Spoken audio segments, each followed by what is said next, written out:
मग रामकृष्ण म्हणाले की तुला अद्वैताचा साक्षात्कार हवा होता ना, दिला एकदा. मी आता तुझ्या भोवती मायेचं आवरण घालणार आहे, कारण मला तुझ्याकडनं या देशात काही जागरण घडवायचंय, काही काम घडवून आणायचंय तुझ्या. मला असं वाटत राहतं की खरं म्हणजे हे वाक्य काही समजणं अवघड नाहीये. आपल्या डोळ्यांना दिसतं ते सत्य आहे काय?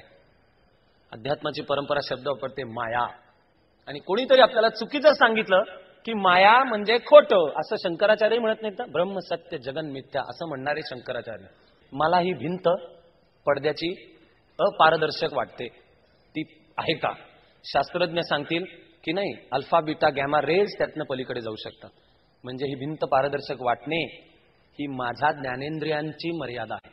माणसाच्या कानाला 20 डेसिबलच्या खालचा आवाज ऐकू येत नाही आणि 2000 डेसिबलच्या वरचा आवाज ऐकू येत नाही. याचा अर्थ 20 डेसिबलच्या खालचा आवाज नसतो आणि 2000 डेसिबलच्या वरचा आवाज नसतो. या आमच्या इंद्रियांच्या मर्यादा आहेत. मायाचा अर्थ आहे मा म्हणजे मोजणे, यहा जे मोजता येतं ते, जे परिमेय आहे ते. अत्याधुनिक फिजिक्सनी या सर्व विश्वाला नाव दिलंय world of names and forms. आणि कोणी काय वेद उपनिषदातल्या ऋषी मुनींपासून तुकोबारायांपर्यंतची शिकवणी लावली होती काय? आईन्स्टाईनची, नील्स बोरची, रदरफर्डची. तरी सुद्धा फिजिक्सच्या परंपरेत नाव आलं world of names and forms. म्हणजे हे आपल्याला कळणारे जे जग आहे हे नामरूपांचं जग, असं अध्यात्म परंपरेने वापरलेला शब्द आहे. मी याला माईक म्हणतो, पण हे रूप आणि याला दिलेलं माईक हे नाव हे नामरूपांचं जग आहे.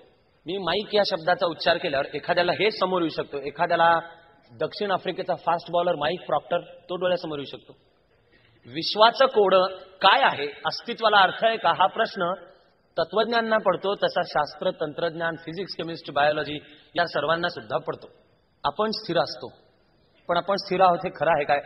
हे समोर कुठेही ठेवलेलं लाकूड हे स्थिर आहे काय? मी जर तुम्हाला सांगितलं की या क्षणाला ते लाकूड ज्यापासून बनलंय ते हायड्रोकार्बनचे एलिमेंट्स, त्यातल्या प्रत्येक ॲटम मध्ये प्रोटॉनच्या भोवती इलेक्ट्रॉन फिरतोय. किती वेगाने फिरतोय तर सेकंदाला 1,86,000 मैल एवढ्या वेगाने फिरतोय. आणि त्या प्रोटॉन आणि इलेक्ट्रॉनच्या मध्ये प्रचंड स्पेस आहे. विश्वाला भारतीय परंपरेतला शब्द आहे जगत. जगत म्हणजे जिथे सर्व गतिमान आहे ते. एकही गोष्ट स्थिर नाही, ती स्थिर वाटणे हा माझा दृष्टीभ्रम आहे. ती स्थिर आहे ही माया आहे. शास्त्रज्ञ शोधायला निघाले बाहेरचं जग आणि आतलं जग. आता अध्यात्माने सांगितलेले निष्कर्ष शास्त्रांनी सुद्धा आपल्यापर्यंत आणून पोचवणं चालू केलंय की हे आतलं जग आणि बाहेरचं जग याच्यामध्ये फरक नाही. गेली 450 वर्ष शास्त्रज्ञ जे बाहेरचं जग शोधतायत त्यामध्ये सुद्धा ते 2 प्रकार शोधतायत.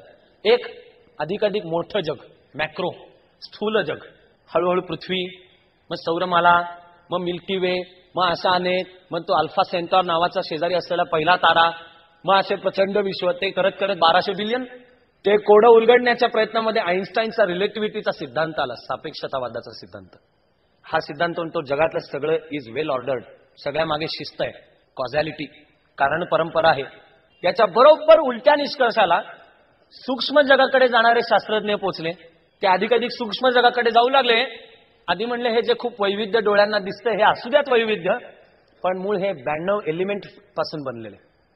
19व्या शतकाच्या मध्यांताला डाल्टन निघाला, तो म्हणाला की ते असू द्यात एलिमेंट्स, सगळे एलिमेंट्स मूळ अणूंपासून बनलेले आहेत. माणसाला वाटलं की बेसिक बिल्डिंग ब्लॉक जग बनवण्याचा जो मूळ घटक आहे तो सापडला, अणू.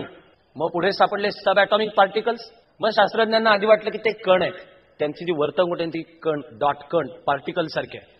मग अचानक वाटलं काय रे नाही, ते कधी कधी असे वेव्ह लाटेसारखं वागतात. शास्त्र आपल्याला पूर्णपणे परस्पर विरुद्ध निष्कर्षांवर आणून ठेवतं.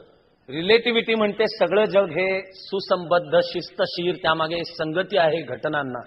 आईन्स्टाईनचं वाक्य होतं गॉड डझंट प्ले डाईस, की देव छापाकाटा करून विश्व ठरवत नाही, देवाच्या विश्वामध्ये सर्व संगती आहे. क्वांटम थिअरी जी अधिकाधिक सूक्ष्म गेली, ॲटम, स्टम, सब ॲटॉमिक पार्टिकल्स, ती म्हणाले की कशाचंच काही निश्चित नाही. हा जो अणूतला कण आहे याची तुम्ही जागा तरी सांगू शकता किंवा याची गती तरी सांगू शकता, व्हेलॉसिटी. तुम्ही दोन्ही नाही सांगू शकत. मग हा कण आहे का हा वेव्ह आहे, तुम्ही दोन्ही नाही सांगू शकत. एका बाजूला फिजिक्सनी मांडला एन्ट्रॉपीचा सिद्धांत आहे. एन्ट्रॉपी म्हणजे जगातली डिसऑर्डर वाढते at the cost of order, open systems at the cost of close system.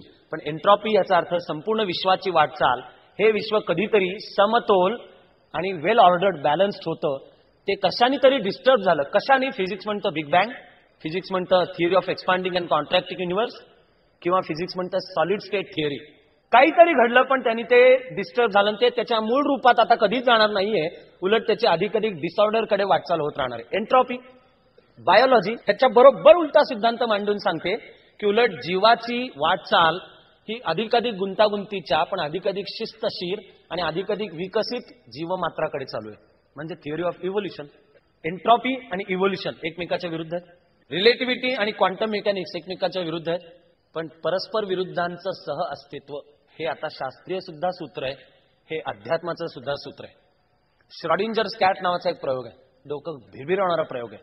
काय म्हणतो हा शास्त्रज्ञ श्रॉडिंजर, की सर्व बाजूंनी बंद असलेल्या एका पेटीमध्ये आत एक मांजर आहे. तुम्ही बाहेरून सांगायचं की ते मांजर जिवंत आहे का मेलेलं आहे, तर तुम्ही सांगू नाही शकणार. गणिती प्रयोगाने श्रॉडिंजर म्हणतो की ते मांजर जिवंतही आहे आणि मृतही आहे.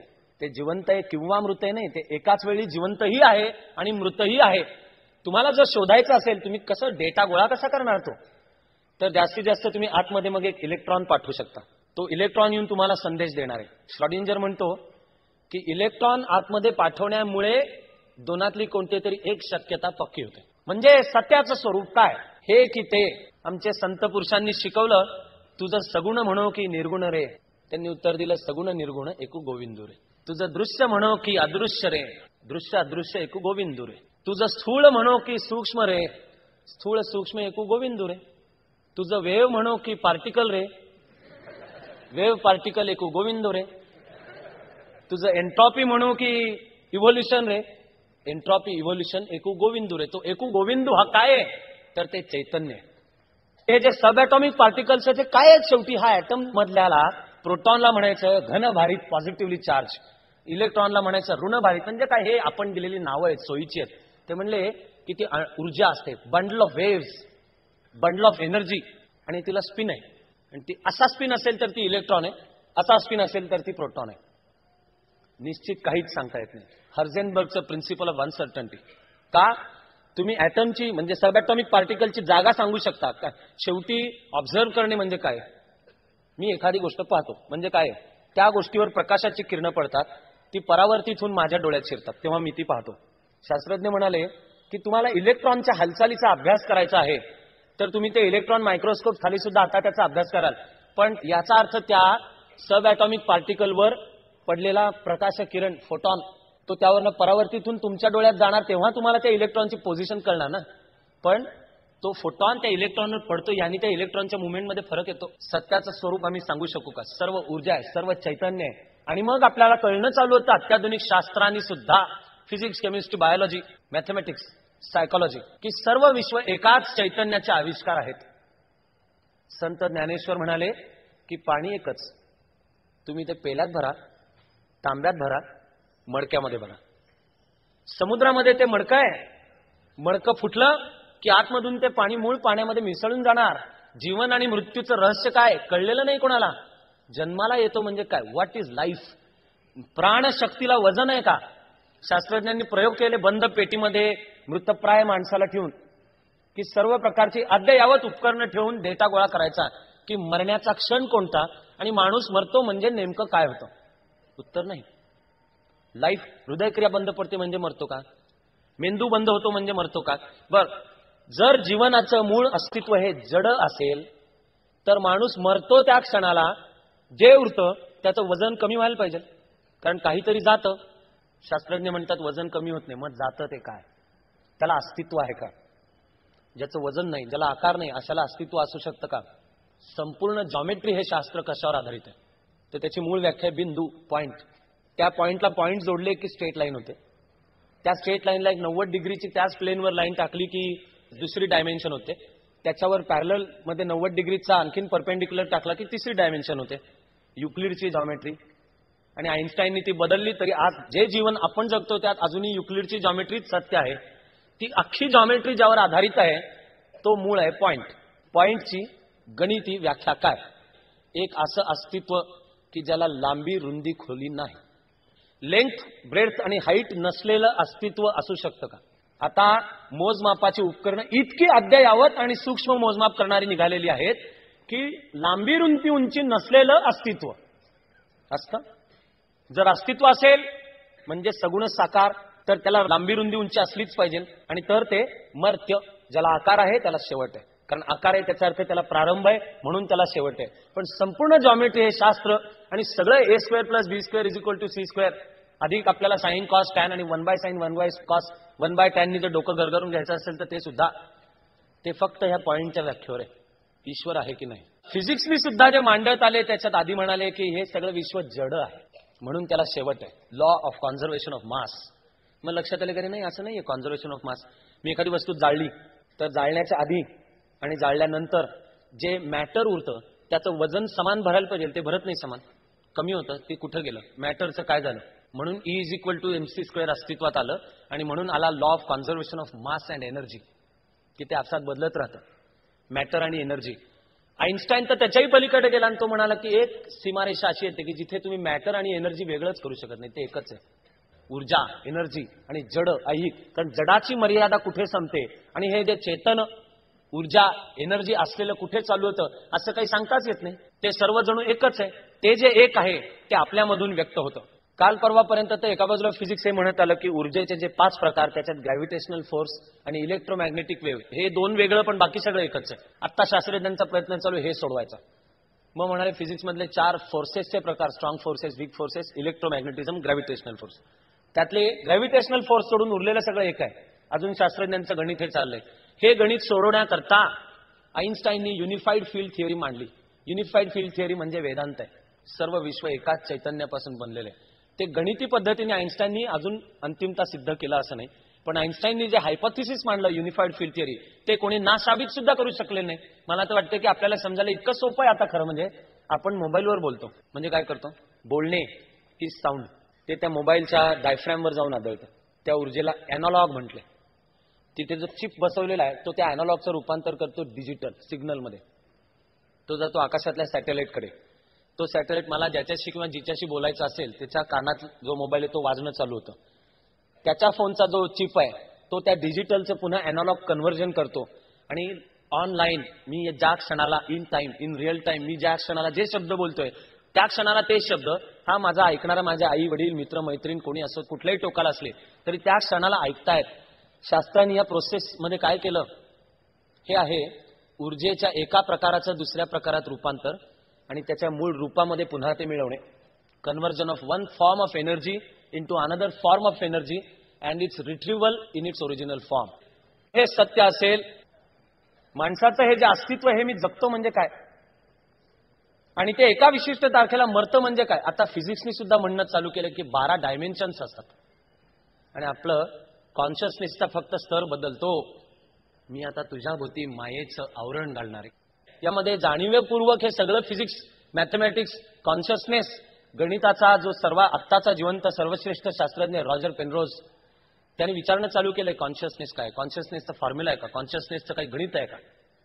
विश्वाच्या रहस्याचे मूळ कळल्याने सुखदुःखातून सुटका होते का.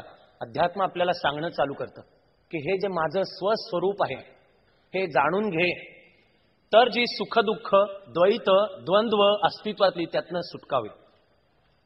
देह आहे तिथे शेवट आहे. 1883 मध्ये रामकृष्णांना घशाचा कॅन्सर झालेला होता. त्या कॅन्सरमध्ये उलट्या व्हायच्या. रामकृष्णांनी लक्षात आलं की आपला निर्वाणाची वेळ जवळ आली. जी संध्याकाळ आश्रमातल्या सर्व शिष्यांना माहिती होतं की आता आज गुरुदेव जाणार, त्यावेळेला हा नरेंद्र त्यांच्या खोलीच्या बाहेर हात छातीशी बांधून उभा होता. डोक्यामध्ये सैर भैर अस्वस्थ करणारे सर्व विचार की हा माझा गुरु म्हणतो खरा की तुझ्याकडनं मला काही काम घडवायचं, पण काय घडवायचं मला कळत नाहीये, मला त्यांनी काही सांगितलं नाही अजूनपर्यंत, दिशा नाही सापडत आहे. हे त्याच्या डोक्यात चालू असताना आतून एका शिष्याने बोलवलं की गुरुदेव बोलवत आहेत. नरेंद्र आत गेला. रामकृष्णांनी त्याला जवळ बसून घेतलं आणि हात हातात घेतला. वर्णन पुन्हा मूळ स्वामीजींच्या शब्दात आहे म्हणूनच आपण समजावून घेतलं पाहिजे. स्वामीजी म्हणतात की एक असा गरम ऊर्जेचा स्रोत त्यांच्या हातातून माझ्या हातात आला असं मला वाटलं. असा काही वेळ गेला. मग रामकृष्ण म्हणाले की मी आज खंक झालो, मी आज भिकारी झालो. मला असलेली सगळी साधना आणि मी ऊर्जा म्हणजे वृद्धी सिद्धी तुला अर्पण केल्या. नरेंद्रनी सांगून ठेवलं की म्हणजे काय झालं मला कळलं नाही. पण रामकृष्ण म्हणाले की आता मी जायला मोकळा झालो. त्या रात्री रामकृष्णांचं निर्वाण झालं. मागे जे कोणी 12-14 शिष्य उरलेले होते ते पुढल्या वर्ष दीड वर्षामध्ये बिखरले. रामकृष्ण कितीही महान असोत, त्यांनी नरेंद्रला तुझ्याकडून या देशामध्ये काही जागरण घडवायचं सांगितलेलं असो, अजून दिशा कुठे सापडली, काय करायचं. जीवाची तगमग तगमग, अत्यंत अस्वस्थता चालू होती. त्या अस्वस्थतेतून त्याने ठरवलं की भारताचा प्रवास तर करू खरं, म्हणून निघाला प्रवासाला. बाकीचे सगळे शिष्य विखुरलेले होते. बेलूर बंद पडलं, कामारपुकूर बंद पडलं, त्या दक्षिणेश्वरीच्या मंदिरात कोणी येईना, कोणी विवाह केला, कोणी हा नट कामधंद्याला लागला. एकटा नरेंद्र म्हणून भारताच्या प्रवासाला बाहेर पडला. या प्रवासामध्ये तीर्थक्षेत्रांचं दर्शन घेत घेत वगैरे अल्मोरा, हिमालयाच्या पायथ्याचं ठिकाण, तिथे गेला. तिथून पुढे ज्या ट्रेननी जायचं होतं ती चुकली. ही स्वामीजींची परंपरा पुढे अमेरिकेत सुद्धा चालू राहिली. दिवसातनं एकच ट्रेन म्हणून हे प्लॅटफॉर्मवर बसून राहिले. त्या स्टेशनचा जो व्यवस्थापक होता शरदचंद्र म्हणून चक्रवर्ती, हा आध्यात्मिक माणूस होता. एकटाच राहत असे, छोट्याशा खोलीत आपला संसार चालवत असे आणि ध्यानधारणा वगैरे करायचा. त्यामुळे त्यांनी पाहिलं की एक भगव्या वेशातला साधू पुरुष प्लॅटफॉर्मवर बसला. यांनी जाऊन विचारलं की महाराज, मग माझ्या घरी या, 2 खोल्यांचं घर. स्वामीजी बाहेरच्या खोलीत बसले. हा शरदबाबू आतमध्ये स्वयंपाक करायला गेला.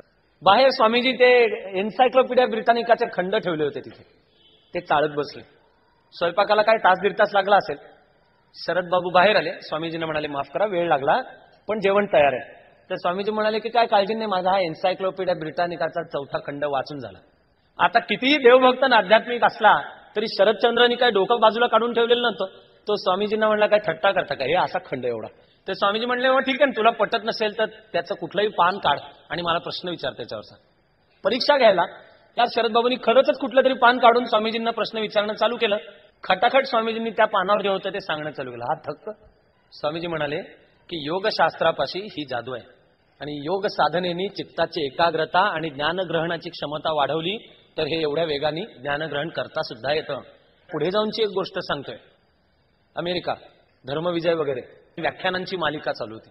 त्यावेळेला एका संध्याकाळी फिरायला म्हणून ते एका जंगलामध्ये गेले. त्या जंगलामध्ये काही अमेरिकन पोरं शॉटगन, एअरगन घेऊन असा एक झरा वाहत होता. त्याच्या झऱ्याच्या वरच्या बाजूला टर्फला टाकायची आणि ती जशी वाहत येतील तशी ती शॉटगननी उडवायची खेळत होते. हे स्वामीजी झाडाला बुंधा लावून उभे राहिले, पाहत होते. एकही हे लागत नव्हता छर्रा. ते हसले. ते अमेरिकन पोरं वैतागली. त्यांनी पाहिलं कुठल्या तरी हे विचित्र वेशातला एक जण बसलाय, म्हणून त्यांनी चॅलेंज केलं की हसताय काय, तुम्हाला जमेल का. स्वामीजी बघू, लेट मी ट्राय. त्यांनी अशी शॉटगन खांद्यापाशी ठेवली. त्यांनी वर्ण सोडा टर्फला. आलेल्या प्रत्येक टर्फलाला खटाखट खटाखट उडवले. ते पोरं थक्क. विचारलं त्यांनी शेवटी कसं जमलं. उत्तर त्या मूळ योगशास्त्रात होतं. ध्यान, चित्ताची एकाग्रता म्हणजे अवेअरनेस, जाणीव. त्या जाणीवेच्या कक्षेमध्ये ज्ञान शिरणे. काशीला पोचले. भारताच्या सर्व तीर्थक्षेत्रांच्या ठिकाणी असणारी अस्वच्छता, जातीपाती, पंड्या यांच्या हातून होणारं शोषण हे पाहून स्वामीजी आधीच संतापलेले होते. काशीचा एक इतका छान किस्सा सांगतात. आदल्या दिवशी संध्याकाळी ते मुक्कामाला आले. ज्या धर्मशाळेत मुक्कामाला होते तिथल्यांनी पाहिलं की एक नवा साधू पुरुष कोणीतरी दिसतो आणि त्याला काशीविषयी माहिती नाही वाटतं. म्हणून बाकी होते प्रवासी, त्यांनी विचारलं की काशीला प्रथमच आलात काय. स्वामीजी म्हणाले, हो प्रथमच आलो. त्यांनी सांगितलं की काय उद्याचे विचार काय. स्वामीजी म्हणाले, सर्व मंदिरांचं दर्शन घ्यायचंय. हा जो अनुभवी यात्रेकरू होता त्यांनी स्वामीजींना समजावून सांगितलं की मंदिरांचं दर्शन घ्यायला निघाल तेव्हा बरोबर एक चण्याचं पुडकं ठेवा. का, काशीमधल्या सर्व मंदिरांच्या टपांवर माकडं आहेत. सर्व धर्मक्षेत्रांच्या ठिकाणी वेगवेगळ्या स्वरूपातली अशी माकडं असण्याची आमची परंपरा खूप जुनी आहे. ती वर्तमान काळातही चालू असते. हा यात्रेकरू म्हणाला की त्या माकडांना थोडे चणे टाका. ते जर टाकले नाही, माकडं टोळी करून तुमच्यावर हल्ला करतील, तुमचे कपडे फाडतील, केस विस्कटतील, हा फेटा उचकटून देतील, डोळ्यावर फटका मारतील. हुप्या माकडं, त्यापेक्षा चणे ठेवा. स्वामीजींनी चणे ठेवले. दुसऱ्या दिवशी निघाले. कुणाच्या हातात चणे आहेत हे पटकन माकडांना वास लागतो. वेगवेगळ्या पातळ्यांच्या, लोकनियुक्त, UPSC MPSC नियुक्त वगैरे वगैरे. पटापट पटापट निरोप गेले की रे चण्याचं पुडकं घेऊन एक जण निघालेला आहे. टाण टाण टाण उड्या मारत माकडं आली. स्वामीजींनी चणे टाकणं चालू केलं. यात्रेकरू मंदिरात शिरला की ते माकडं थांबायची. मी 125 वर्षापूर्वीच्या माकडांचं सांगतोय आणि माकडांचं सांगतोय. त्यामुळे ते थांबायचे. यात्रेकरू दर्शन घेऊन बाहेर आला की पुन्हा त्याच्यावर माकडं उड्या मारायचे. करत करत मंदिर अजून शिल्लक आहे, पण स्वामीजींच्याकडे ते चणे संपत आले. त्यामुळे रुंद खांद्याचा, गोल चेहऱ्याचा, टप्पऱ्या डोळ्याचा तेजस्वी नरेंद्र घाबरायला लागला. चणे तर संपले. या स्थितीत एका मंदिरात जात असताना मंदिराच्या दाराशी धुनी पेटून एक साधू बसला होता. त्यांनी पाहिलं एक तरुण संन्यासी. हसला मोठ्याने. मंदिरात पाऊल टाकता टाकता स्वामीजींनी विचारलं की महाराज आपण हसलात का. हसलात. त्या साधूने सांगितलं की अरे एड्या, तू त्या माकडांना चणे टाकतोयस आणि घाबरतोयस. स्वामीजी म्हणाले, मग काय करू. हा जो साधू पुरुष होता तो म्हणाला की तू जेवढे चणे टाकशील तेवढी ती माकडं तुझ्या मागे लागतील. एकदा तरी चणे टाकायचं नाही म्हण, गुरकावून त्या माकडांच्याकडे बघ. स्वामीजींनी लक्षात ठेवलं, आत गेले, दर्शन घेऊन बाहेर आले. आता हे एवढेशे चणे शिल्लक होते. बाहेर आल्या आल्या माकडं मागे लागली. ती मागे लागल्या लागल्या स्वामीजींनी गरकन वळून पाहिलं, ती माकडं दचकून थांबली. खरे आजपर्यंत हे ठरलेले 2.5-3% आपल्याला देत होते, एकदम आपल्यावर असा का गुरकावून बघायला लागले म्हणून थांबली. मग आपसात त्यांची कानाफुसी झाली की मिळालं एवढं बाज झालं, तुरुंगात गेलो नाही, नशीब समजा, आता आहे याच्यावर आवरा म्हणून पळत सुटले. आम्ही देशाच्या 56 वर्षाच्या स्वातंत्र्याच्या इतिहासामध्ये जीवनाच्या सर्व क्षेत्रातल्या माकडांना त्यांचं आत्ता तरी समाधान होईल, मग तरी समाधान होईल म्हणून आम्ही चणे टाकत आलो. ते होत नसतं. समाजाने त्यांच्याकडे एकदा तरी गुरकावून पाहणं आवश्यक आहे की आता चणे बंद. स्वामीजी पोहोचले राजस्थान मधलं एक संस्थान खेत्री. खेत्रीचा राजा सुशिक्षित होता, खूप ऑक्सफर्डला शिकून आलेला होता. त्याच्या कानावर गेले की एक साधू पुरुष आलेला आहे. त्यांनी त्यांना बोलवून घेतलं. भारताच्या वैभवशाली परंपरेतलं खरं जे चांगलं, खरंच वैभवशाली आहे त्याचा एक भाग म्हणजे इथे राजसत्ता ज्ञानसत्तेपुढे नम्र असते आणि असलीच पाहिजे. त्या राजांनी निरोप पाठवला, स्वामीजी गेले. त्याचा प्रधान जो होता तो सुद्धा सुशिक्षित होता. चर्चा चालू झाल्या की भारत मागे का पडलाय. हा प्रधानजी आणि राजांनी मिळून सांगणं चालू केलं की आपण मूर्तीपूजक आहोत आणि तुम्ही ख्रिश्चनिटी आणि इस्लाम पहा, तिथे निर्गुण निराकार ईश्वर आहे म्हणून ते जग जिंकू शकतात. स्वामीजींचं मूळ मत हे होतं, पण रामकृष्णांची संपर्कात आल्यानंतर ते बदललं. सगुणाद्वारा निर्गुणाची पूजा हे तत्व कळलं. ते स्वामीजींनी त्या प्रधानजी आणि राजाला सांगायचा प्रयत्न केला, त्यांना काय पटेना. म्हणून स्वामीजी असे थांबले. समोरच्या भिंतीवर एक पोर्ट्रेट होतं, कमरेला तलवार असा एक देखणा पुरुष. स्वामीजींनी विचारलं, ते कोण आहेत? त्या प्रधानजींनी आदबीनी सांगितलं, महाराजांचे आजोबा आहेत. स्वामीजी म्हणले, ते आणा जरा भिंतीवर नाही इकडे. हा प्रधानजी दचकला, तिथे भिंतीवर आणा म्हणजे काय? राजाकडे बघितलं. राजांनी सांगितलं आणा. आता हा साधू पुरुष सांगतोय, त्यांनी सांगितलेलं नाही केलं तर हा शाप दिला, आपण भस्मसात होऊ, त्याच्यापेक्षा आणा. ते आणलं. ते आणता नाही असं आदरपूर्वक आणल्यावर स्वामीजी म्हणले, आता जमिनीवर आडवं ठेवा. त्या प्रधानजीला आणखी प्रॉब्लेम. पुन्हा राजाकडे पाहिलं. पुन्हा राजा म्हणलं, ठेव. काय आडवं ठेव म्हणतात, ठेवा. आडवं ठेवलं. मग स्वामीजी म्हणाले, आता त्याच्यावर थुंक. हा केवळ भगव्या वेशातला एक साधू होता म्हणून त्याचं मुंडकं उडवलं नाही राजाने, नाही तर आशांचं मुंडकंच उडवलं असतं राजाने. राजापर्यंत विषय आलाच नसता. दिवाणजींनी प्रधानजींनीच मुंडकं उडवलं असतं. पण हे दोघंही थक्क. तो दिवाणजी म्हणतो, महाराज आपण असं काय बोलताय? तर स्वामीजी म्हणाले की का हो, ते काय आहे? कागद आहे, त्यावर काही फक्त रंग टाकलेले आहेत, काय जात आहे त्याच्यावर थुंका. दिवाणजी म्हणाला की ते तुमच्यासाठी कागद असेल, आम्हाला त्याच्यात महाराजांचे आजोबा दिसतात. स्वामीजी म्हणाले, जे आकारांची पूजा करतात त्यांना त्या आकारामध्ये निर्गुण निराकार दिसतो, हे का नाही तुम्ही मान्य करू शकत? प्रवास चालू राहिला. एका मुंबई पुणे प्रवासामध्ये स्वामीजी आणि लोकमान्य टिळक यांची भेट झाली. एका डब्यात होते. सुदैवाने आपल्यासाठी तो प्रसंग नोंदवलेला आहे की सर्व 2.5-3 तास वेदांतावरची ह्या दोघांची चर्चा चालू होती आणि डबा गप्प बसून ऐकत होता सर्व, अशी इतिहासात नोंद आहे. पुढे स्वामीजी कोल्हापूरला गेले. शाहू महाराजांच्या दरबारात त्यांचं स्वागत झालं. शाहू महाराजांची दत्तक आई आनंदीबाई महाराज यांनी स्वतः स्वामीजींचं स्वागत केलं. शाहू महाराजांच्या दरबारात होते. तिथून ते बेळगाव करता निघाले तेव्हा या आनंदीबाई महाराज म्हणाल्या की तुम्हाला काहीतरी देणगी देण्याची माझी इच्छा आहे. स्वामीजी म्हणले, आम्ही कोणाचं काही घेत नाही, टिकणारं काही मला नको आहे, दिवसाहून अधिक मुक्काम नाही. तरी या आनंदीबाई महाराजांनी विनंती केल्यावर स्वामीजी म्हणाले की कोल्हापूर चप्पलीची मी खूप कीर्ती ऐकून आहे, तेवढी मला पायात घालायला कोल्हापूर चप्पल द्या. ती आनंदीबाई महाराजांच्याकडनं स्वामीजींना एक कोल्हापुरी चप्पल. तिथून ते गेले बेळगाव. बेळगावला ऑक्टोबर 1892 मध्ये ते प्राध्यापक हरिपाद मित्र यांच्याकडे राहत होते. मी तिथला एक संदर्भ वाचला आणि मी थक्क झालो. मी डोळे फाड फाडून पाहत होतो की हा समकालीन संदर्भ आहे का. या प्राध्यापक हरिपाद मित्र यांच्याकडे, आणि ही ऑक्टोबर 1892 आहे हे लक्षात ठेवा.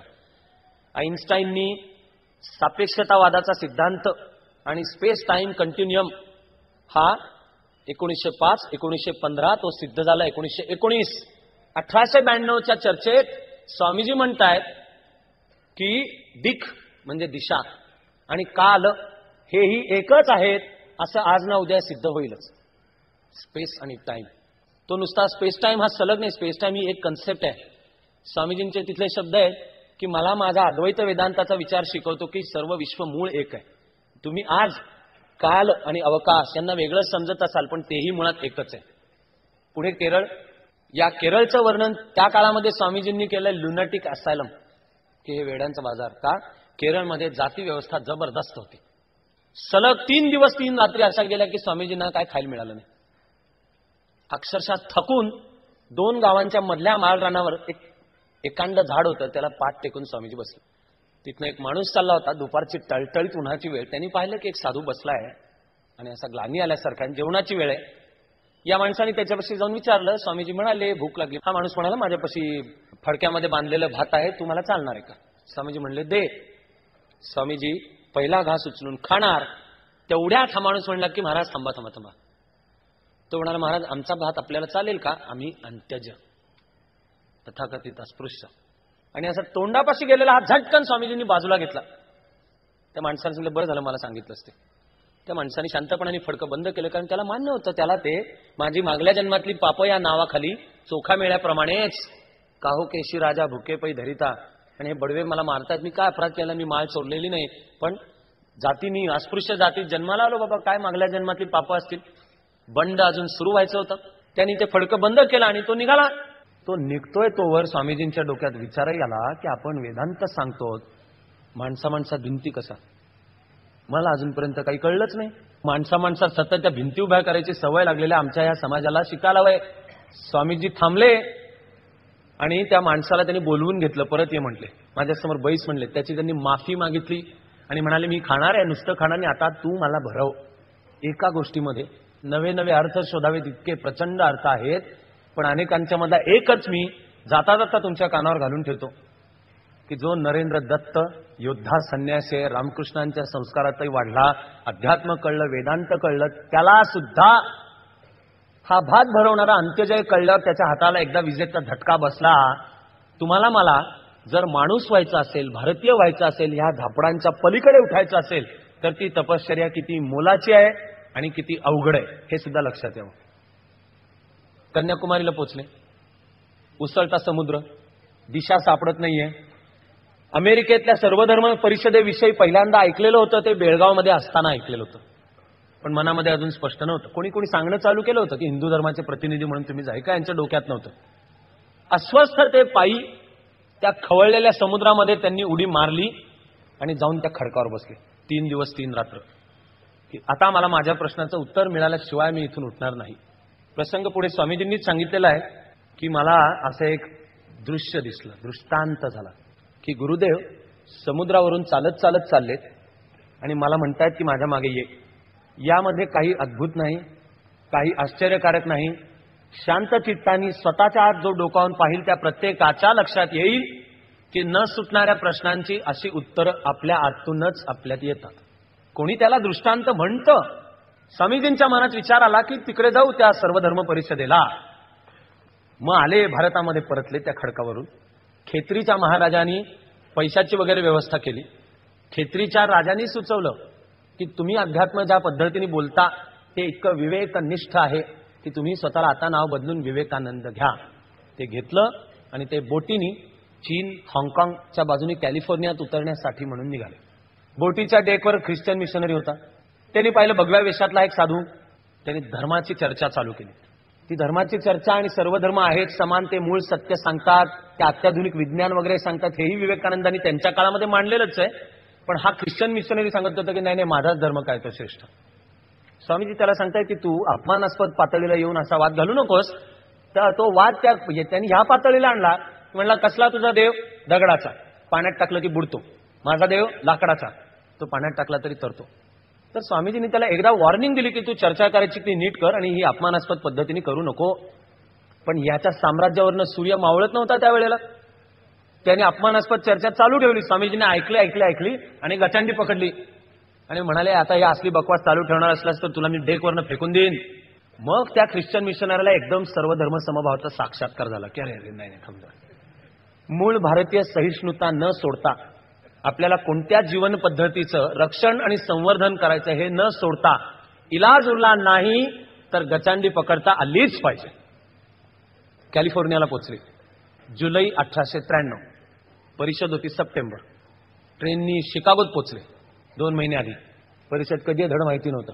त्या परिषदेसाठी मूळ आधी अर्ज तो संमत झालेला आवश्यक आहे, कोणाचं तरी शिफारस पत्र आवश्यक आहे काही पत्ता नव्हता. 2 महिने आधी पोहोचले. परिषदेच्या संयोजकांनी उत्तर दिलंच की तुमच्यापाशी काही शिफारस पत्र वगैरे कोणाचं काही नाही, तुम्हाला प्रवेश मिळणार नाही, निघा. हे उदास. आता काय करावं, बरोबर पैसे पण नाही. मग कोणीतरी सांगितलं की शिकागो शहर महाग आहे. सर्वधर्म परिषद शिकागोत का ठरलेली होती? कारण त्यावेळच्या अमेरिकेतलं सर्वात श्रीमंत, सर्वात बलाढ्य, टॉप नंबर 1चं शहर शिकागो होतं. न्यूयॉर्कचा विकास 1920च्या आसपास आणि त्यानंतरचा आहे, म्हणून शिकागो. मग कोणीतरी सांगितलं की हे शहर महाग आहे, बोस्टनला जा. हे पुन्हा ट्रेननी बोस्टनला निघाले. कॅलिफोर्नियातून शिकागोत येण्याच्या वाटेमध्ये रेल्वेच्या डब्यामध्ये ते जिथे बसले होते, हे विचित्र वेश भगवा वगैरे, डब्यातल्या काही माणसांनी पाहिला, चर्चा चालू झाली. हिंदी इंग्लिशमध्ये समजावून सांगितलं की भगवा वेश म्हणजे त्याग वगैरे. मग ते डब्यातली काही माणसं असली, कसला त्याग? तेवढा एक टीसी आला, त्यांनी तिकीट मागितलं. स्वामीजींच्याकडे एक पाकिट होतं, त्यातनं त्यांनी तिकीट दिलं. त्यावेळेपर्यंत त्यागाच्या चर्चा चालू होत्या. डब्यातला एक जण म्हणला, काय त्याग त्याग बोलताय, तुमचं ते पाकिट मला आवडलंय, देता का मला? ते स्वामीजींनी देऊन टाकलं. त्या पाकिट बरोबर पासपोर्ट गेला. शिकागोतल्या ज्यांच्याशी संपर्क करण्याचा पत्ता होता त्यांचं नाव होतं प्राध्यापक बरोज, तो पण गेला. हे शिकागोमध्ये उतरले. वेदांत आणि अध्यात्म माणसाला बावळट असायचा अधिकार देतं ना. 2 महिन्याआधी पाकिट गुल, पासपोर्ट नाही, शिकागोमध्ये पोहोचले. महाग गाव, दारात कोणी उभं करीना. कोणीतरी सांगितलं बोस्टनला जा. रेल्वेतून बोस्टनला निघाले. त्या रेल्वेच्या डब्यात मिसेस कॅथरीन सॅनबर्न नावाच्या एक गृहिणी भेटल्या. त्यांच्याशी हा चर्चेचा विषय सगळा निघाला. या मिसेस कॅथरीन सॅनबर्न म्हणाल्या की बोस्टन मधले तत्वज्ञान विद्यापीठाचे प्राध्यापक, हार्वर्ड मधले मिस्टर अँड मिसेस राईट, यांची माझी ओळख आहे. ते ह्या सर्वधर्म परिषदेमध्ये सामील आहेत. तुम्ही माझ्याबरोबर चला, राहायची पण व्यवस्था मी करते. स्वामीजींची बोस्टन मध्ये राहण्याची व्यवस्था ह्या डब्यात चुकून भेटलेल्या ज्या मिसेस कॅथरीन सॅनबर्न होत्या त्यांच्या घरी झाली. त्यावेळेला बोस्टनच्या वृत्तपत्रात पहिला रिपोर्ट आला आणि रिपोर्ट हा होता की कॅथरीन सॅनबर्न यांच्या घरी एक इंडियन महाराजा राहायला आलाय. तर हा प्राणी दिसतो कसा हे पाहण्यासाठी कॅथरीन सॅनबर्न यांच्या घरी गर्दी. त्या कॅथरीन सॅनबर्न यांनी मिस्टर आणि मिसेस राईट यांची ओळख करून दिली. त्यांच्याकडे ते राहत होते, जेवताना हसत खिदळत होते. तिथलं पाश्चात्य वेश अंगाला दुसरे घालायला कपडे नव्हते ना, ते वेश त्यांनी शिवून घेतला, ते घालत होते. आणि पाहावं तेव्हा हे हसतायत. त्या राईट दाम्पत्याची अशी समजूत होती की अरे तत्वज्ञान विषय, त्यातून हा धर्माविषयी बोलणारा म्हणजे कसा गंभीर पाहिजे लोक, तवाळा आवडे विनोद. तसे लोकांच्या अनेकदा समजूत असते की तत्वज्ञान, वेदांत आणि राष्ट्रीयत्व वगैरे बोलायचं म्हणजे चेहरा कायम असा कळवण्यास अत्यंत दुःख वाटते की असं असायला पाहिजे, किंवा त्याहून मुख्य म्हणजे एरंडेल घ्यायसारखा पाहिजे चेहरा.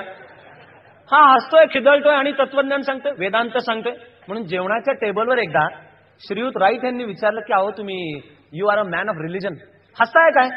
तर स्वामीजी म्हणाले की का हो, जीसस क्राइस्ट जेव्हा सुळावर गेला तेव्हा कसा होता अशी तुमची समजूत? जीसस हसत होता सुळावर लटकत असताना. जीसस क्राइस्टच्या तोंडातलं वाक्य, O God forgive them for they know not what they do. केवढं आत्मविश्वासाचं वाक्य की मी सुळी चाललो पण मी सांगतो ते सत्य आहे, हा मानवाला मी योग्य मार्ग दाखवतोय, देवा त्यांच्यावर रागू नको. आणि तरी जीसस हसतच होता. मानवतेला सांगत होता तुमच्या मुक्तीसाठी मी येणारे परत. जीवनाचं ज्याला रहस्य समजलं त्याला हसणं समजलं. हसणं हा सर्वश्रेष्ठ वेदांत आहे. भारतीय परंपरा म्हणते अमृतस्य वै पुत्राः, आपण ईश्वराचे अंश आहोत. हसणं ज्याला कळलं त्याला वेदांत कळला. ज्यांनी सांगितलं जीवन दुःखमय आहे तो गौतम बुद्ध. कोणत्याही लेण्यामध्ये त्याचा चेहरा पहा. मला गौतम बुद्धाचा चेहरा विलक्षण आवडतो, कारण या चेहऱ्यावर कायम स्मिता असते. त्यांनी आपल्याला गणिती असलेली ही 4 सूत्र सांगितली. जीवन दुःखमय आहे. तृष्णा हे दुःखाचं मूळ आहे. तृष्णेवर मात करणे म्हणजे दुःखावर मात करता येते. आणि तृष्णेवर मात करण्याचा मार्ग म्हणजे अष्टांग मार्ग, सम्यक ज्ञान, सम्यक आचार, युक्ताहार विहारस्य युक्त चेष्टस्य कर्मसु युक्त स्वप्नावबोधस्य योगो भवती दुःखा. त्याच्या चेहऱ्यावर स्मिता असते. ज्याला कळतं ये दुनिया अगर मिल भी जाए तो क्या है, त्याला कळतं की दुनियेतल्या कुठल्याच काही गोष्टींनी वजन करता येणार नाही असं खरं ज्ञान आणि आत्मज्ञानातला आनंद आहे. त्याच्या चेहऱ्यावर स्मिता हास्य असतं. तो गुंतत नाही. उपनिषद म्हणतात वरच्या फांदीवरचा पक्षी आणि खालच्या फांदीवरचा पक्षी. खालच्या फांदीवरचा पक्षी ऐहिक जीवनामध्ये लिप्त होतो. जे सुख दुःख घडतंय ते त्याला वाटतं हे माझ्याशी घडतंय, म्हणून तो सुखाने सुखावतो आणि दुःखाने दुःखी होतो. तो वरच्या फांदीवरचा पक्षी अलिप्तपणे ते सगळं पाहत बसलेला असतो. नाटकात काम करण्याचे प्रकार 2 आहेत. एक भूमिकेशी 100% तद्रूप होणे, आणि दुसरा आहे त्याचं शास्त्रीय नाव आहे स्टॅनिस्लॅव्हस्की स्कूल. हा रशियन अभिनेता होता. स्टॅनिस्लॅव्हस्की स्कूल म्हणजे काय? तर मी जेव्हा एखादी भूमिका बजावतो त्यावेळेला माझा 10% भाग विंगेमधून माझ्याकडे पाहत असतो आणि तो फक्त सांगत असतो की करतोय ते बरोबर आहे का चूक आहे. त्या स्टॅनिस्लॅव्हस्कीला कधीतरी विचारण्यात आलं की असं व्यक्तिमत्वाचा एक भाग व्यक्तिमत्वाच्या दुसऱ्या भागाला पाहतो आहे, ही अभिनयाची संकल्पना तुला सुचली कशी? स्टॅनिस्लॅव्हस्कीचं उत्तर होतं, विवेकानंदांचं राजयोग हे पुस्तक वाचलं, त्यातून मला ही कल्पना सुचली. माणूस अलिप्तपणे स्वतःकडे पाहू शकतो. सुख दुःख यश अपयशापासून जर श्रीराम आणि कृष्णांची सुद्धा सुटका झाली नाही तर तुम्ही मी आपण कोण लागून गेलो. स्वामीजी म्हणले हसणे हे तत्वज्ञान आहे. या प्राध्यापक राईट दाम्पत्यांनी स्वामीजींच्या पाशी शिफारस पत्र दिलं आणि परिषदेच्या 3-4 दिवस आधी पुन्हा एकदा ते शिकागोला गेले. सर्वधर्म परिषदेला राईट दाम्पत्यांनी जे कळवलं ते कळवलं होतं की स्वामीजींच्याकडे शिफारस पत्र मागणं म्हणजे सूर्याकडे हा सूर्य कशावरून असं शिफारस पत्र मागण्यासारखं आहे. स्वामीजी पुन्हा 3 दिवस आधी पोहोचले.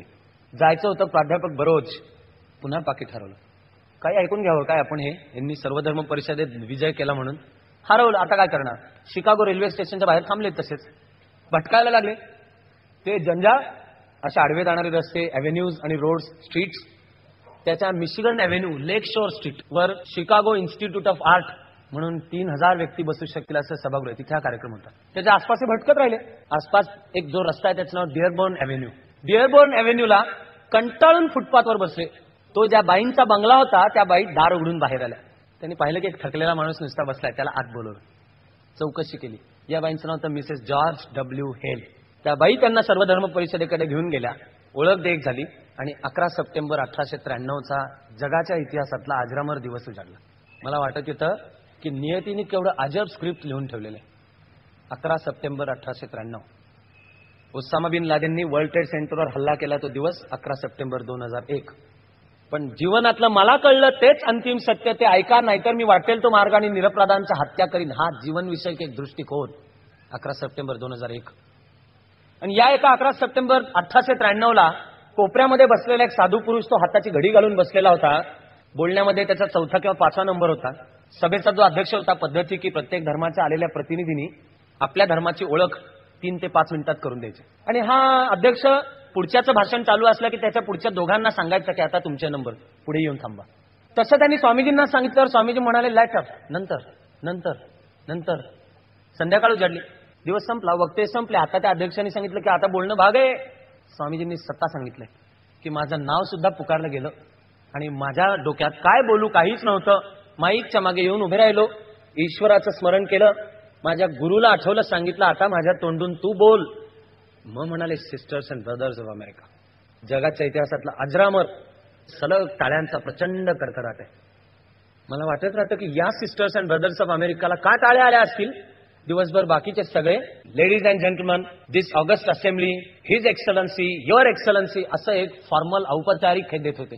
इथे एक साधू पुरुष आला आणि त्यांनी ज्ञानदेवांच्या भाषेत सांगायचं तर ये हृदयीचे ते हृदयी घातले.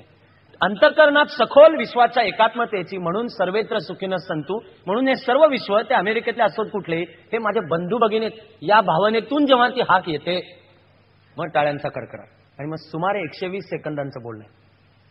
या पुढच्या जगाच्या इतिहासाला काय दिशा मिळणार हे या 120 सेकंदांच्या बोलण्यावर ठरणार. मी या लढाईला नाव दिलंय ओसामा बिन लादेन विरुद्ध स्वामी विवेकानंद. कारण स्वामीजी सांगतायत पहिल्या परिच्छेदात की मी जगातील सर्वात प्राचीन सनातन धर्म, मी हिंदू धर्माचा प्रतिनिधी म्हणून आलोय, ज्यांनी आजपर्यंत सर्वांना आश्रय दिला. मग पारशी, जीव, त्या सर्वांना आपला धर्म पाळू दिला. कारण शिवमहिम्न स्तोत्रातल्या 2 ओळींचा श्लोक त्यांनी सांगितला.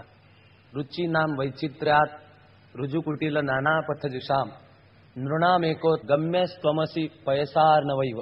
म्हणजे माणसाला रुची वेगवेगळ्या असतात, पथ रस्ते वेगवेगळे असतात, मार्ग वेगवेगळे असतात, पण आपण अर्पण केलेलं जे ईश्वराला अर्घ्य आहे ते एकाच ईश्वरापाशी जातं. एकम सत विप्राहा, सत्य एक आहे, विश्व एक आहे. जो वेदांत अत्याधुनिक फिजिक्स, केमिस्ट्री, बायोलॉजी, मानसशास्त्र, मॅथमॅटिक्सही मांडतं. आम्ही शहाणे असलो तर माणसातल्या सर्व भिंती पाडत, सर्व साखळ्या पाडत जो संदेश स्वामीजींनी भारताला दिला तो राष्ट्रीय विकास, अध्यात्म, समता हे करत कृण्वंतो विश्वमार्यम. ते कृण्वंतो विश्वमार्यम म्हणजे याचं धर्मांतर कर, त्याला बाटव, जगावर आर्थिक शक्तीचा दबाव आण, हे नाहीये. स्वामीजींच्या स्वप्नातला भारत आहे विश्वाचा आध्यात्मिक गुरु. विवेकानंदांनी आता जागृत होत असलेल्या भारत राष्ट्राचं काय वर्णन केलंय 4 ओळीत. जा साऱ्या विश्वाला पवित्र आणि मंगलमय सुरात सांगा की ही पुण्य पुरातन भरतभूमी पुन्हा एकदा जागी होऊ लागलेली आहे. या एका वाक्यामध्ये आधुनिक भारतीय राष्ट्रविचाराची सगळी उत्क्रांती आणि मांडणी येते. ती पुन्हा एकदा जागृत होऊ लागली आहे, पण ती पुन्हा आहे म्हणजे राष्ट्रीयत्वाची सूत्र आहेत ही पुण्य पुरातन भरतभूमी. पण ती जागृत होऊ लागल्याचं ज्या जगाला जाऊन सांगा, पण कसं सांगा? आरडाओरडा करून, खून पाडून, हत्या करून, कायदा हातात घेऊन, मुर्दाबाद करून नाही, पवित्र आणि मंगलमय सुरामध्ये साऱ्या जगाला सांगा. भारतीय राष्ट्रविचाराचा पहिला उच्चार एका संन्याशाच्या मुखातून यावा लागतो. हाही या भारतीय संस्कृतीचंच एक आदर्श प्रतीक आहे, ज्याला आता स्वार्थ उरलेला नाही, जो सर्व कामनांच्या पलीकडे पोचलाय. तुका म्हणे आता उरलो उपकारापुरता. आणि मी सार्वजनिक जीवनात जे काम करतोय ते का करतोय? बुडती हे जन देखवेना डोळा. असा एक संन्यासी सांगतोय की हे राष्ट्र एक झालं पाहिजे, कारण या राष्ट्राला जगामध्ये बजावण्याची एक आध्यात्मिक आणि नैतिक मार्गदर्शकाची भूमिका आहे. पण ती बजावायची असेल तर आधी आपल्याला आपलं हे घर नीट केलं पाहिजे. त्याच्या तोंडून हा उच्चार आहे. स्वामीजी म्हणाले की या येत्या 50 वर्षात भारत हे राष्ट्र हाच आमचा ईश्वर आहे असं आपण मानू. बाकी दगड्या धोंडातले कसले देव तुम्ही घेऊन बसलायत, आकारातले कोणते देव तुम्ही घेऊन बसलायत. आणि स्वामीजींनी देश कशाला म्हणायचं याची व्याख्या पण शिकवली. उत्तरेपासून दक्षिणेपर्यंत पसरलेला, उत्तरेला हिमालय, दक्षिणेला समुद्र आणि गंगा यमुनांच्या माळा रुळतायत. तो देश का? तो आहे, पण त्याला देश राष्ट्र. राष्ट्र म्हणजे लोक. आणि कोणते लोक? स्वामीजींनी शिकवलं दरिद्री नारायण, सामान्यातला त्याची सेवा म्हणजे ईश्वराची सेवा आहे, ते म्हणजे राष्ट्र. स्वामीजी म्हणाले की भारताच्या परंपरेमध्ये पूर्वी सुद्धा ऋषीमुनी होऊन गेले, आता सुद्धा ऋषीमुनी होतील अशी श्रद्धा ठेवा. 7व्या अध्यायातला श्लोक आहे, यो यत् श्रद्धा सैव सहा. जो जशी श्रद्धा ठेवतो तो तसा होतो. स्वामीजी म्हणाले आपण अशी श्रद्धा ठेवूयात की नव्या भारतामध्ये सुद्धा ऋषीमुनी निर्माण होतील. मला वाटत आलं की ज्यांनी हसत हसत फाशीचे दोर गळ्यात घालून घेतले, गोळ्या झाडल्या, गोळ्या खाल्ल्या, कष्ट सोसले किंवा छातीवर पाठीवर लाठीचे वास सोसले, जे वंदे मातरम म्हणले, ज्यांनी मीठ उचललं, ज्यांनी चरखा चालवला, जे तुरुंगांच्या मध्ये गेले, हे सगळेच हे स्वामी विवेकानंदांच्या स्वप्नातले आधुनिक भारतातले ऋषी आहेत. विश्वाचा आध्यात्मिक गुरु. तो होईल न होईल मला माहित नाही. सगळा जो वेदांत सांगायचा मी प्रयत्न केला मला माहिती नाही. व्यक्तिशः तुम्ही मला विचारा तू पाहिलाच का ईश्वर? मी उत्तर देऊ शकणार नाही. पण मी उत्तर देऊ शकणार नाही याचा अर्थ आहे की बहुधा मी ईश्वर अनुभवलेला आहे इतपत तर तुम्हाला सांगू शकतो. दृष्टांत होतात म्हणजे काय सांगू शकतो. जेव्हा जेव्हा सुख दुःख यश अपयशांचा सामना करताना आपणही माणूस आहोत, आपल्यालाही मुलं बाळ आहेत, संसार आहे, या देशाबद्दलची स्वतःच्या आयुष्याबद्दलची स्वप्न आहेत, त्या वेळेला स्वामीजींची हीच एक गोष्ट मला बळ देत राहते. राजयोग पुस्तकात ती स्वामीजींनी सांगून ठेवली. एका जंगलामध्ये 2 ऋषी तपश्चर्या करत होते, खूप काळ करत होते, कडक कठोर तपश्चर्या करत होते. त्यांच्या समोर देव आला. पहिल्या ऋषींनी देवाला विचारलं की देवा मला मोक्ष केव्हा मिळेल? देवाने सांगितलं की जी तपश्चर्या करतोयस अशी आणखी 4 जन्म कर की तुला मोक्ष मिळेल. तो ऋषी मटकन खाली बसला. तो म्हणला काय आहे देवा, जन्मानुजन्म आयुष्य झाली मी तपश्चर्या करतो आहे, मला हा मोक्ष मुक्ती निर्वाण निर्वेद तथागत हा मार्ग सापडा म्हणून मी इतकी कठोर मी वायुभक्षण करतोय, एका पायावर उभा आहे, पाणी बंद केलं, हाडाची काढ झाली, हाडांवर फक्त अशी कातडी चिकटल्यासारखं डोळे खोल गेले, अजून तुम्हाला सांगतोय 4 जन्म? तो मटकन खाली बसला, त्याची तपश्चर्या बंद पडली. दुसरा साधू पुरुष जो बसला होता त्याच्याही समोर देव गेला. या साधूने डोळे उघडून विचारलं देवा मला मोक्ष केव्हा मिळेल? त्या देवानी समोर एक वडाचं झाड होतं त्याच्याकडे बोट दाखवलं. म्हणला या झाडाला जेवढी पानं आहेत तेवढे जन्म झाले की तुला मोक्ष मिळेल. हा साधू पुरुष आनंदाने नाचायला लागला. म्हणला याचा अर्थ मला देवाने सांगितलंय मी बरोबर रस्त्यावर आहे, न थकता न थांबता मी जर तपश्चर्या केली तर मला आज न उद्या मोक्ष मिळणारच. दंतकथा म्हणते की त्या क्षणीच आकाशवाणी झाली आणि म्हणाले ह्याला मोक्ष मिळाला. जगण्याचा प्रत्येक क्षण हा आनंदाचा आहे, तपश्चर्येचा आहे. इदम न मम म्हणत आई वडील समाज आणि ईश्वराला अर्पण करत चालू ठेवण्याची तपश्चर्या आहे. हे ज्याला कळलं त्याला त्या क्षणाला मोक्ष मिळालेलाच आहे. हा साधू पुरुष आणि स्वामीजी यांना समोर ठेवत आणि त्यांचे आशीर्वाद घेत आपण आपली तपश्चर्या करू अशी विनंती करतो आणि थांबतो.